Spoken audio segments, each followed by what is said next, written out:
Gracias por la invitación y gracias a todos los amigos y hermanos que ya se han conectado a esta hora. Durante esta semana queremos compartir una serie sumamente interesante, una serie que le hemos titulado Esperando la lluvia tardía. Los temas que estaremos estudiando durante esta semana, aunque ya algunos lo han recibido, quiero repetirlos. Repito que el tema general es Esperando la lluvia tardía y estaremos estudiando, en primer lugar, conociendo al Espíritu Santo. Es el tema que vamos a estudiar en esta noche. También estaremos estudiando durante la semana el Espíritu Santo en la deidad. Luego estudiaremos el pecado imperdonable. También estaremos estudiando la lluvia tardía.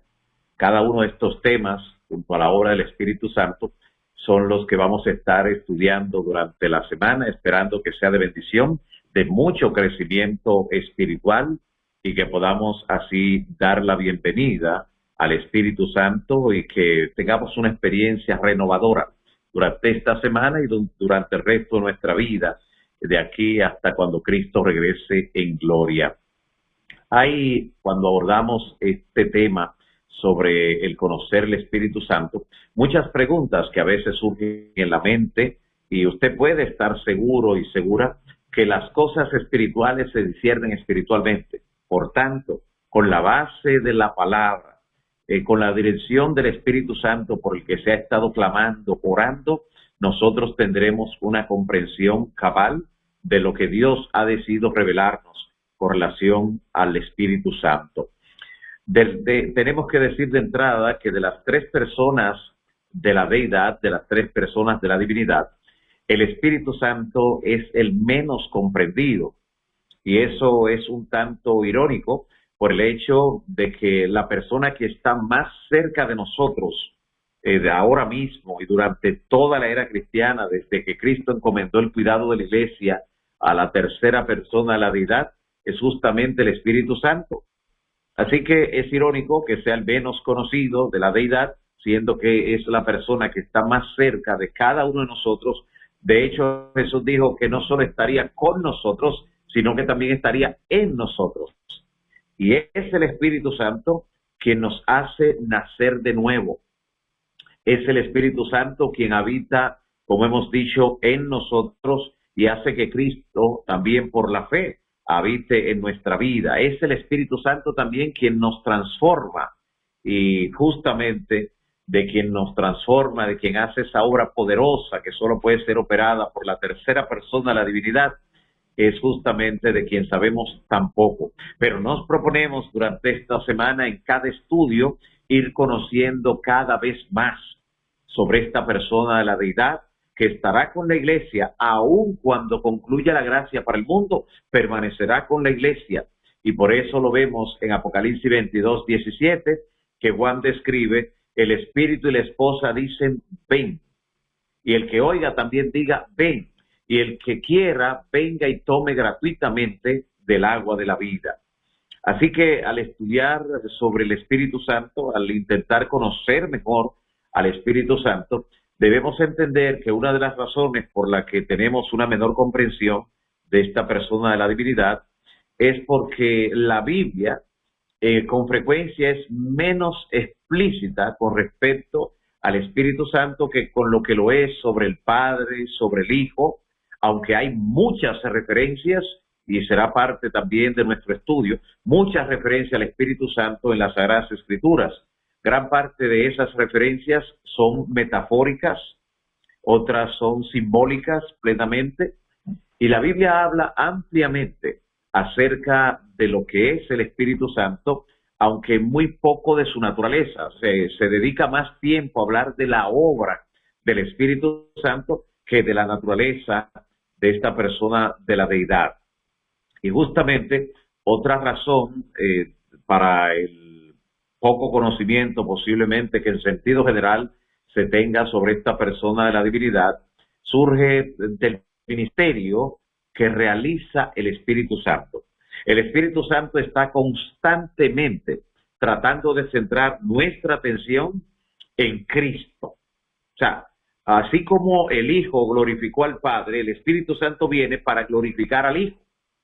Y entonces ese hecho de que el Espíritu Santo en su ministerio constantemente esté llevándonos a levantar, a ensalzar a Cristo, a que nuestra atención se centre en Él, no en sí mismo, eso hace entonces que se le conozca menos en lo que tiene que ver con su función o con su persona, básicamente.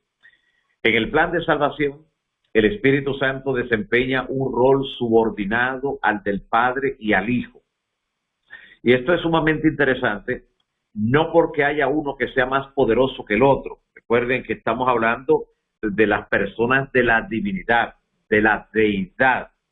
Estamos hablando de personas todopoderosas.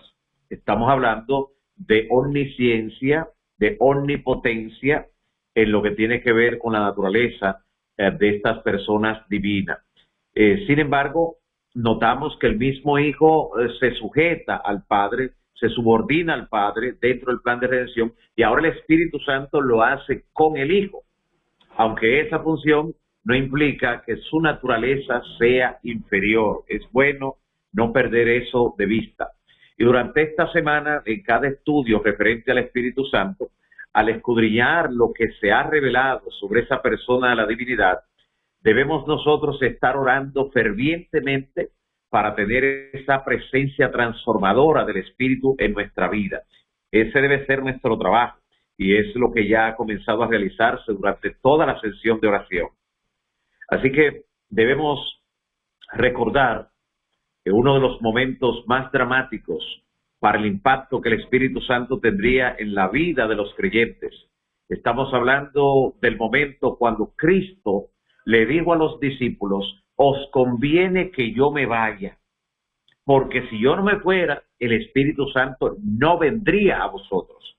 Lo cual llevó a los discípulos inmediatamente a preguntarse: ¿y cuán importante es el Espíritu Santo que nos conviene que Cristo se vaya?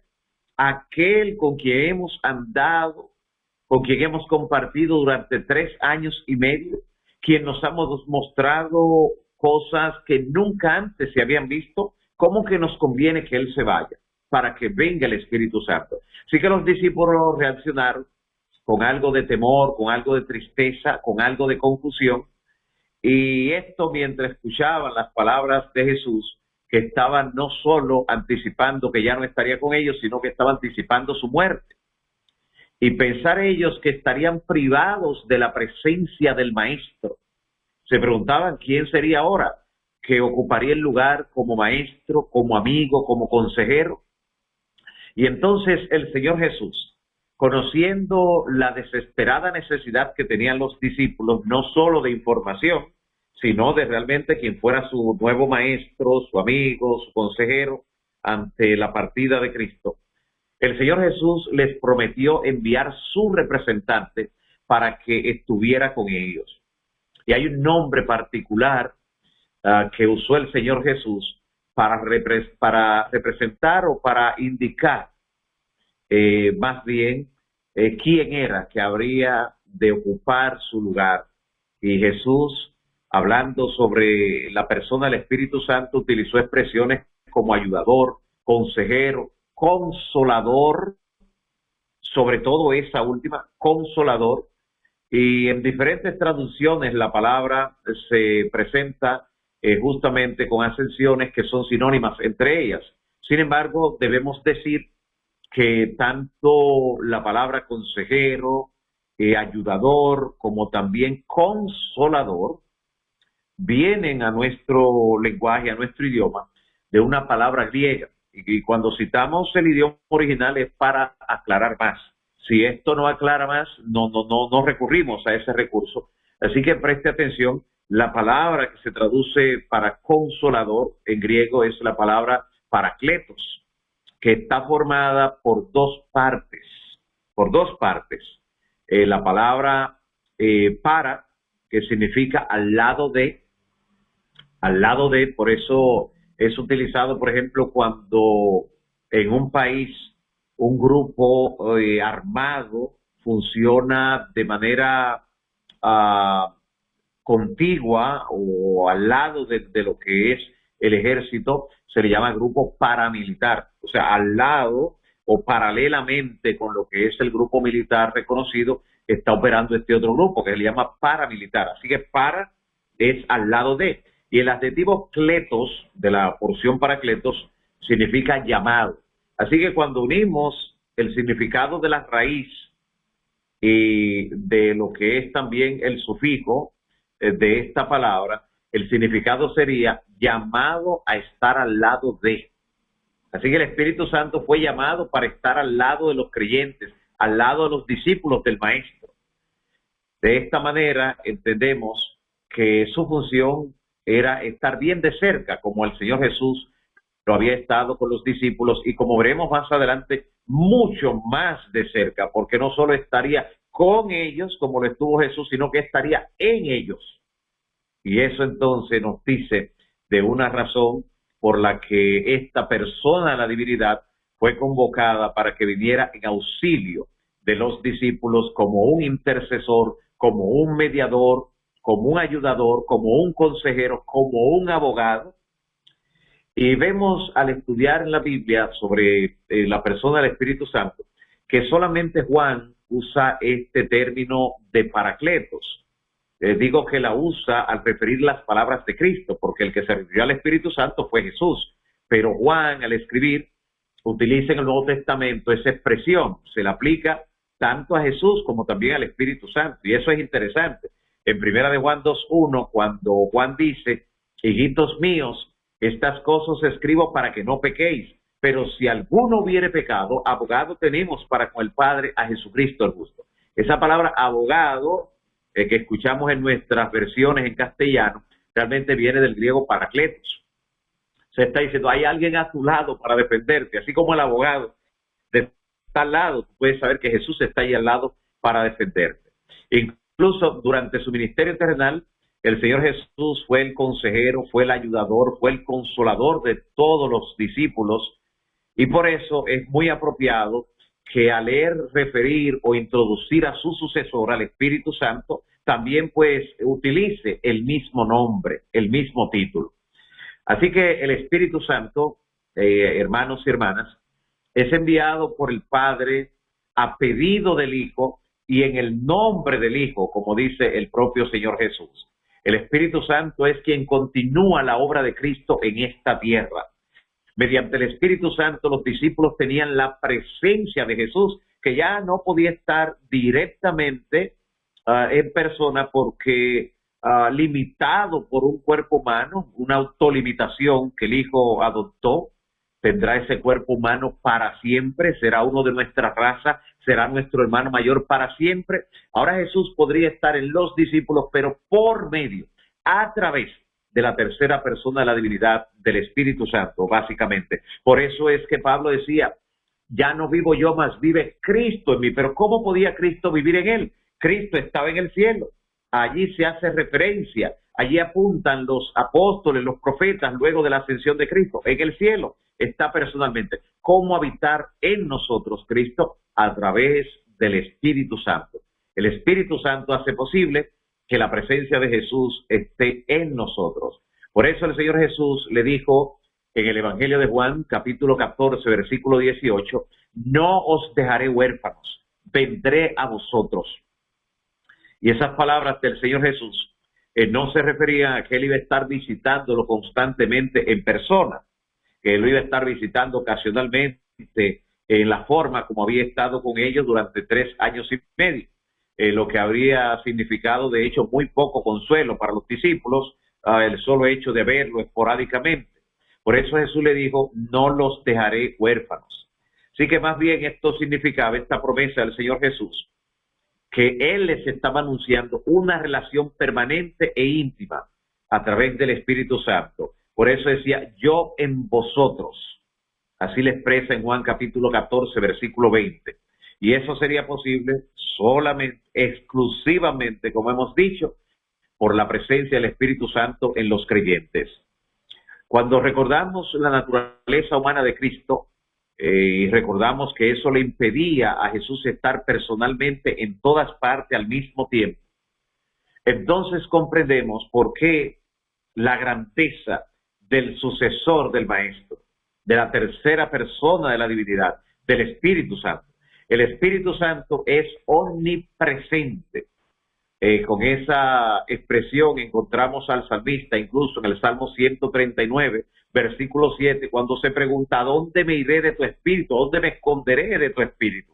Y habla acerca de que no importa dónde vuele, a dónde vaya, a dónde se esconde, allí le verá, allí encontrará al Espíritu Santo. Y esto lo estaba diciendo David en la antigüedad, antes de que Cristo diera una revelación más plena de la persona del Espíritu Santo. Ahora, mediante el Espíritu Santo, nuestro amado Salvador ha estado accesible para todos los creyentes, independientemente de dónde estén o la distancia física que los separa de Cristo. El Espíritu Santo hace posible que estén accesibles a Él. Piensa por un momento, mi hermano y hermana, de qué manera tú has experimentado la realidad del Espíritu Santo, aunque su naturaleza y la forma en que obra en nuestras vidas no sean tan fáciles de entender. Y para que amplíes posiblemente la meditación en ese sentido, quiero recordarte lo siguiente. Muchas veces hemos escuchado testimonios o lo hemos expresado nosotros mismos, donde decimos, cuando yo iba a salir, algo me dijo, cuando yo iba a entrar por ese camino, algo me dijo o una voz me dijo, cuando iba a tomar esa carretera, esa autopista, una voz me indicó. Muchas veces nosotros también presentamos de forma anónima al Espíritu Santo, impersonal muchas veces. Decimos que algo nos indicó. Nos olvidamos de que quien está con nosotros, de la divinidad, guiando nuestras vidas, es el Espíritu Santo. Y por eso, cuando oramos, cuando nos colocamos en sus manos y estamos transitando, estamos a punto de tomar una decisión, Él sigue indicándonos. Y cuando logramos acostumbrarnos a escuchar su voz, a discernir los susurros del Espíritu Santo, llegamos a una comprensión más cabal y podremos decir, como el apóstol Pablo, iba a ir a predicar a tal lugar, pero el Espíritu Santo no me lo permitió y me indicó que me fuera a otro lugar. El Espíritu Santo dijo, apártenme a Pablo y a Bernabé para esta obra. El Espíritu Santo, al hablar a los creyentes en el primer siglo, en la iglesia primitiva, encontraba sentidos que estaban bien agudizados, espiritualmente hablando, para percibir esa voz. El pecado ha hecho una separación entre Dios y nosotros, y la percepción del campo y el mundo espiritual es limitada. Pero cuando nos habituamos a escuchar la voz del Espíritu Santo, este guiará nuestras vidas. Este será el que obra en nosotros, tanto el querer como el hacer, por su buena voluntad. En el Espíritu de Profecía encontramos una declaración muy interesante sobre el Espíritu Santo, especialmente en el libro Hechos de los Apóstoles, en la página 43. Hechos de los Apóstoles, en la página 43, dice lo siguiente: la naturaleza del Espíritu Santo es un misterio. Los hombres no pueden explicarla porque el Señor no se lo ha revelado. Antes de seguir con la cita, lo que nosotros conocemos, entendemos, estudiamos y profundizamos del Espíritu Santo es lo que Dios ha decidido revelar. Y lo aceptamos por la fe. No entramos en conjeturas, no tratamos de compararlo con algo físico, con algo material para decir, mira, así como esto, no, nunca va a encajar, porque las cosas espirituales se disciernen espiritualmente. Ahora, esta cita del libro Hechos de los Apóstoles, en la página 43, termina diciendo, en cuanto a estos misterios demasiado profundos para el entendimiento humano, el silencio es oro. Cuando ya tenemos lo que Dios ha revelado y lo aceptamos, hasta ahí debemos llegar. Cuando nos aproximamos a estudiar un tema como este, debemos quitar la sandalia de nuestros pies. Hablo en sentido figural, espiritualmente hablando. Debemos despojarnos de cualquier cosa que pueda cargar escoria hasta el terreno donde vamos a estudiar sobre el Espíritu Santo. No obstante esa declaración, también encontramos en el don profético, específicamente en el libro Evangelismo, en la página 447, que nos dice también la pluma inspirada del don profético, que el Espíritu Santo es una persona. porque testifica en nuestros espíritus que somos hijos de Dios, como expresa el apóstol Pablo en Romanos capítulo 8. Además, el Espíritu Santo es una persona divina, no solo una persona, es una persona divina, porque en caso contrario no podría escudriñar los secretos que están ocultos en lo más profundo de la divinidad. Y Pablo también dice que el único que llega a ese lugar de Dios es justamente el Espíritu Santo. Y esto entonces nos dice que el Espíritu Santo es capaz de revelar lo que está en el corazón y en la mente divina. Esa declaración justamente la encontramos respaldada por los escritos del apóstol Pablo, donde habla continuamente acerca de la persona del Espíritu Santo. Así que, aunque estamos limitados por nuestra naturaleza humana, mediante las Sagradas Escrituras podemos saber que el Espíritu Santo es una persona y que es divino. Y lo que Jesús dijo sobre el Espíritu Santo, entonces, confirma justamente esa conclusión. El Señor Jesús mencionó varias actividades que realiza el Espíritu Santo y todas esas actividades implican una personalidad, justamente. Y eso nosotros lo vemos cuando el Señor Jesús dice que el Espíritu Santo es el que nos va a guiar, es el que nos va a enseñar. ¿Quién mejor que una persona y una persona divina y quien inspiró las Sagradas Escrituras podría enseñarnos y recordarnos mejor las palabras que Cristo pronunció y todo lo demás que está registrado en la Biblia? ¿O quién mejor que un ser totalmente personal podría testificar de Jesús, o sea, dar testimonio de Jesús? ¿Quién, sino una persona, puede convencer al mundo de pecado? Una persona divina.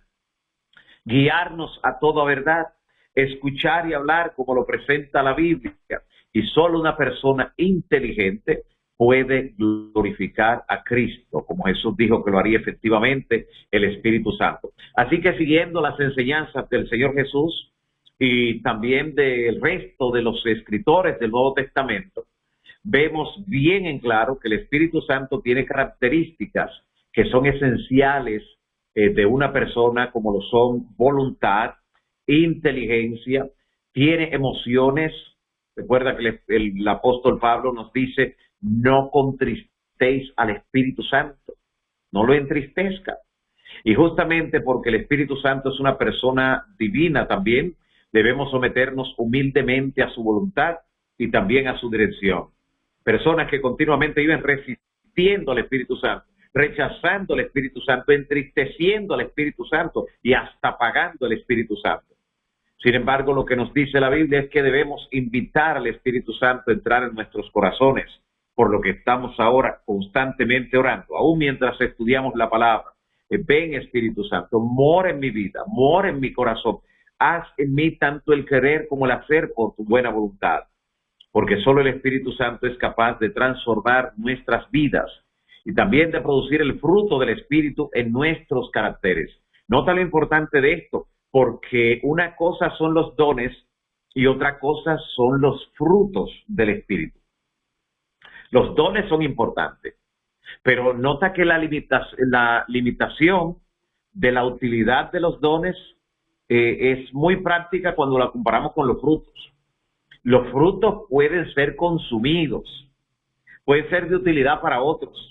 Por eso, mediante los dones que da el Espíritu Santo, se espera que demos fruto. Si teniendo los dones no damos frutos, entonces estamos en deuda con aquel que nos dio ese don, que es el Espíritu Santo. Que de acuerdo a la palabra de Dios, de acuerdo a lo que dice el apóstol Pablo, el Espíritu Santo repartió esos dones como Él quiso. Así que solo Él puede producir esos dones. Y nosotros solos no podemos hacer nada, si no es por medio de esa ayuda todopoderosa, justamente del Espíritu Santo, únicamente por medio de su poder, obrando no solo con nosotros, sino en nosotros, podemos llegar a hacer lo que Jesús prometió que llegaríamos a hacer. Así que el Espíritu Santo, hermano y hermana, es un regalo divino. Y como casi todos los regalos, puede ser rechazado de aquel o aquella persona que no lo aprecia, no lo valora debidamente. Y en este momento es bueno que te preguntes lo siguiente: ¿de qué modo puedes asegurarte día tras día de si estás rechazando o si estás aceptando al Espíritu Santo? Es importante que te hagas esa pregunta, que te examines de esa forma mientras eres alumbrado en tu sentido justamente por la gracia del Espíritu Santo. Recordemos que cuando Jesús presentó al Espíritu Santo, cuando lo presentó a los discípulos, lo llamó otro consolador. Así lo llamó en Juan capítulo 14, versículo 16. Y esa expresión otro es una expresión que significa otro igual. La palabra griega es alos, de donde viene la palabra halógeno, alópata, alos, otro igual, no heteros, que heteros es otro diferente, de donde viene la palabra heterosexual, heterogéneo, en fin.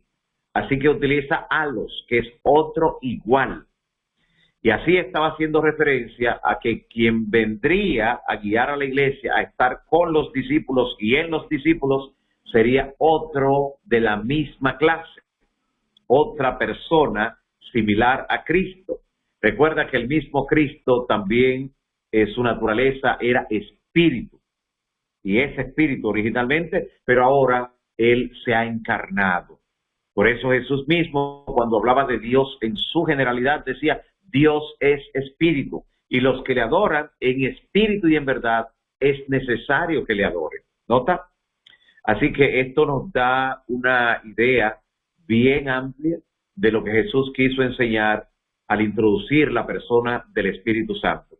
Jesús también dijo que el Espíritu Santo haría que nosotros conociéramos las cosas que habrían de venir. O sea, aquí está hablando acerca del don profético, acerca de proyectar hacia el futuro y de revelar eso antes de que ocurriera, basado en lo que dice Amós, que nada hará Jehová el Señor sin que antes anuncie su secreto a sus siervos los profetas. Y solo un ser divino puede anunciar el futuro. El Señor mismo lo ha dicho en la palabra, que solo Él anuncia el futuro. Y ahora está indicando que el Espíritu Santo es quien haría esa obra. Así que la divinidad del Espíritu Santo también se muestra en su rol en lo que tiene que ver con la inspiración de las Escrituras, una función que Jesús reconoció explícitamente, que es una función del Espíritu Santo. De la misma forma, como vemos que en Marcos capítulo 12, versículo 36, Jesús dice que David dijo por el Espíritu Santo. Así dice Jesús, allí en Marcos capítulo 12, versículo 36. Y eso está registrado, lo que Jesús estaba diciendo está registrado en el Antiguo Testamento, en Salmos, por eso citó a David, en Salmos 110, versículo 1. Mientras Jesús vivió en esta tierra, estuvo constantemente bajo la dirección del Espíritu Santo. Después de ser ungido por el Espíritu Santo en el bautismo, según relata el capítulo 3 de Mateo, el Señor fue llevado por el Espíritu al desierto. Y es interesante, el Espíritu no llevó a Jesús al desierto para acorralarlo con una tentación. No llevó a Jesús al desierto para tentarlo. Dios no tienta a nadie. Llevó a Jesús al desierto porque el Espíritu Santo, si le permitimos, escoge el terreno donde vamos a ser probados.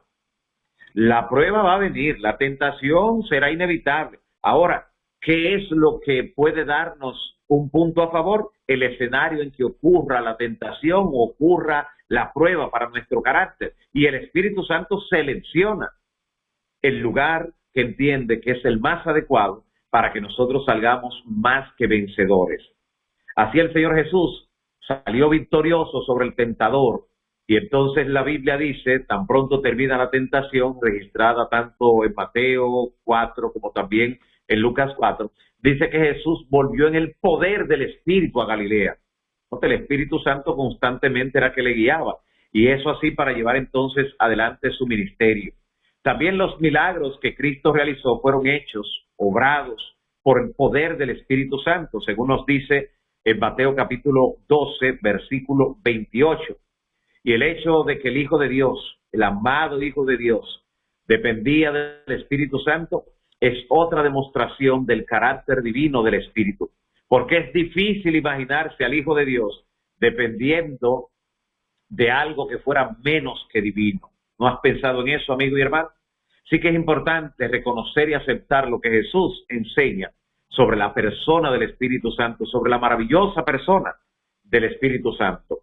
También encontramos en la palabra que una y otra vez se nos habla acerca del poder que obra el Espíritu Santo por medio de los creyentes cuando son bautizados por el Espíritu Santo, cuando logran pasar por la experiencia del nuevo nacimiento. Pues como dijo Pedro en el sermón de Pentecostés, arrepentíos y bautícese cada uno de vosotros para el perdón de los pecados y recibiréis el don del Espíritu Santo. Así que cuando alguien es bautizado en el nombre del Padre, del Hijo y del Espíritu Santo, recibe justamente ese poder extraordinario que lo capacita para obedecer, que lo capacita para vencer en el nombre de nuestro Señor Jesucristo. También cuando nosotros hablamos acerca del Espíritu Santo, debemos recordar una expresión que Cristo utilizó. Con esa expresión vamos a concluir por hoy, donde Jesús dice específicamente en Mateo 12, que todo pecado y blasfemia le será perdonado a los hombres, incluso el que blasfeme contra el Hijo, pero que el que blasfeme contra el Espíritu Santo no le será perdonado, ni en este mundo ni en el venidero. Note cuánto hay en esa expresión de Mateo 12. Primero, Jesús dice que hasta el que hable algo contra el Hijo le será perdonado. Y eso es mucho decir, porque no hay otro nombre dado a los hombres en el que podamos ser salvos. Solo el poderoso nombre de Cristo Jesús. Y en ningún otro hay salvación. ¿Nota? Porque se le ha dado un nombre a Cristo que es sobre todo nombre, para que en el nombre de Jesucristo se doble toda rodilla de los que ahora están en los cielos, de los que están en la tierra y de los que ahora momentáneamente están debajo de la tierra, que un día se han de levantar. Todos llegará el momento que doblarán sus rodillas ante el Señor Jesús. Y a pesar de eso, Jesús dice, hasta el que diga algo contra el Hijo, el que blasfeme contra el Hijo, si se arrepiente, podrá ser perdonado. Pero el que blasfeme contra el Espíritu Santo, no hay forma. Es el pecado imperdonable. Esto nos lleva necesariamente a tener sumo cuidado, mucha reverencia, mucho respeto y a santificar nuestras vidas cuando nos aproximamos a conocer la persona del Espíritu Santo, de quien es el único que se dice que la blasfemia contra él es el pecado imperdonable. Y ya veremos en uno de los temas justamente de esta semana en qué consiste ese pecado imperdonable. ¿Quién lo habrá cometido? ¿Cómo evitar cometerlo? ¿Cuáles son los pasos para cometerlo, para no dar ni siquiera uno en la dirección equivocada? Eso lo veremos en uno de los temas que estudiaremos durante esta semana. Que el Todopoderoso continúe revelando su voluntad a tu vida, hermano y hermana. Que hoy hayas conocido un poco más la persona del Espíritu Santo. Que puedas clamar sin temor a aquel que aun cuando tú estás orando, Él es quien modifica la oración, es quien le da forma a la oración para que pueda ser aceptado. Por eso Él clama con gemidos indecibles, intercede, es también nuestro intercesor. Recuerda que otro igual a Cristo es también nuestro intercesor y es quien nos dice cómo orar, es quien indica la forma conveniente para dirigirnos al Padre. Que el Espíritu Santo te siga guiando, que el Espíritu Santo sea quien obre en ti, tanto el querer como el hacer, por su buena voluntad. Quiero invitarte en esta hora a orar para pedir al Todopoderoso que sea Él quien nos dé la plena certeza, la plena seguridad de que el Espíritu Santo continuará revelándose durante esta semana en nuestras vidas y que su poder será pleno en cada uno de nosotros. Oremos al Todopoderoso. Dios eterno, Padre de misericordia y bondad, alabamos y glorificamos tu nombre en esta hora. Gracias, Señor, te damos por cada persona que reconociendo su impotencia, reconociendo la necesidad del poder de lo alto, en esta hora ha decidido conocer mejor al Espíritu Santo. Ha decidido clamar a ti por el poder, clamar a ti para que sea el Espíritu Santo quien obre en nosotros tanto el querer como el hacer por tu buena voluntad. Sigue guiando, Señor, a cada uno de tus hijos e hijas aquí conectados. Sea una realidad en su vida con poder. Realiza el milagro porque han estado orando, ya sea de salud, ya sea en familia, ya sea laboral, ya sea a nivel migratorio, a nivel de la corte, cualquier otra situación que parezca insoluble, que la presencia del Espíritu Santo neutralice el mal, reprenda al enemigo y le dé la victoria a tus hijos e hijas en esta hora. Que esta semana sea de una linda experiencia conociendo al Espíritu Santo y recibiendo, esperando, preparándonos para la lluvia tardía. En el nombre de Jesús. Amén. Amén.